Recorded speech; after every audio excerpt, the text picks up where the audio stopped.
दोस्तों, आपका हमारे चैनल संगीत कला में स्वागत है। आज हम आपको संतोषी माता व्रत कथा सुनाते हैं। कृपया ध्यान पूर्वक सुने। बहुत समय पहले की बात है। एक बुढ़िया के 7 बेटे थे। 6 बेटे कमाते थे और घर का सारा काम संभालते थे, लेकिन सबसे छोटा बेटा भोला और सीधा था। उसकी माँ उसे प्रेम नहीं करती थी।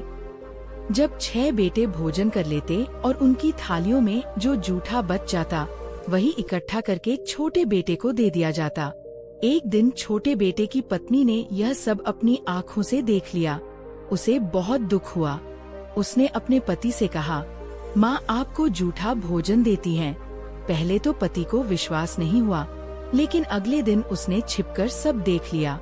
यह देखकर उसका हृदय टूट गया। दुखी होकर उसने घर छोड़ दिया और परदेश चला गया।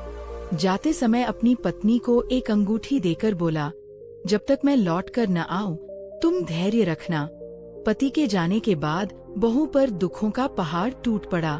सास और जेठानियां उसे ताने देती, घर का सारा काम करवाती और सूखी रोटी तक मुश्किल से देती। वह रोज जंगल जाकर लकड़ियां काटती और उन्हें बेचकर अपना जीवन चलाती। एक दिन जंगल में उसने कुछ स्त्रियों को पूजा करते देखा। वे बड़े प्रेम से संतोषी माता का व्रत कर रही थीं। बहू ने पूछा, माताओं, आप किस देवी की पूजा कर रही हैं और इससे क्या फल मिलता है? स्त्रियों ने कहा, यह संतोषी माता का व्रत है। जो सच्चे मन से 16 शुक्रवार तक यह व्रत करता है, उसकी सारी मनोकामनाएं पूर्ण होती हैं। घर में सुख शांति आती है, पति पत्नी का मिलन होता है और दुख दूर हो जाते हैं। उन्होंने उसे व्रत की विधि बताई। शुक्रवार के दिन स्नान करके माता की पूजा करनी चाहिए। गुड़ और चने का भोग लगाना चाहिए। कथा सुननी चाहिए और सबसे महत्वपूर्ण बात, खटाई का सेवन नहीं करना चाहिए। बहू ने उसी दिन से श्रद्धा और विश्वास के साथ संतोषी माता का व्रत शुरू कर दिया। धीरे धीरे माता की कृपा होने लगी। उधर परदेश में उसके पति को काम में सफलता मिलने लगी। धन आने लगा और उसके मन में घर लौटने की इच्छा जाग उठी। एक रात संतोषी माता ने उसे स्वप्न में दर्शन दिए और कहा, तुम्हारी पत्नी बड़ी श्रद्धा से मेरा व्रत कर रही है। अब समय आ गया है कि तुम अपने घर लौट जाओ। सुबह होते ही वह घर के लिए निकल पड़ा। घर पहुंचते ही पत्नी और पति का मिलन हुआ। दोनों बहुत प्रसन्न हुए। धीरे धीरे घर में सुख समृद्धि आने लगी। 16 शुक्रवार पूरे होने पर बहू ने उद्यापन करने का निश्चय किया। उसने 8 लड़कों को भोजन के लिए बुलाया, लेकिन उसकी जेठानी के बच्चों को यह अच्छा नहीं लगा। उन्होंने सोचा कि व्रत खंडित कर दें। भोजन करते समय वे बोले, हमें खटाई चाहिए, बिना खटाई के भोजन नहीं करेंगे।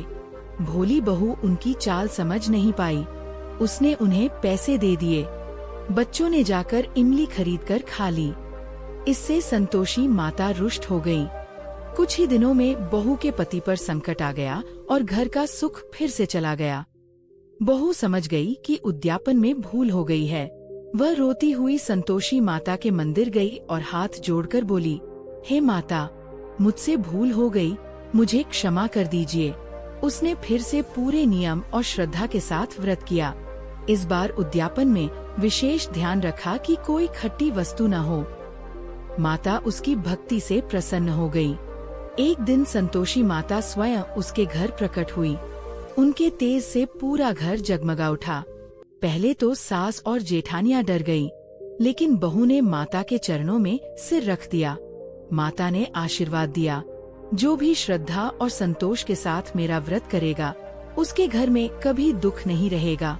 इसके बाद उस घर में सुख, शांति और समृद्धि हमेशा बनी रही।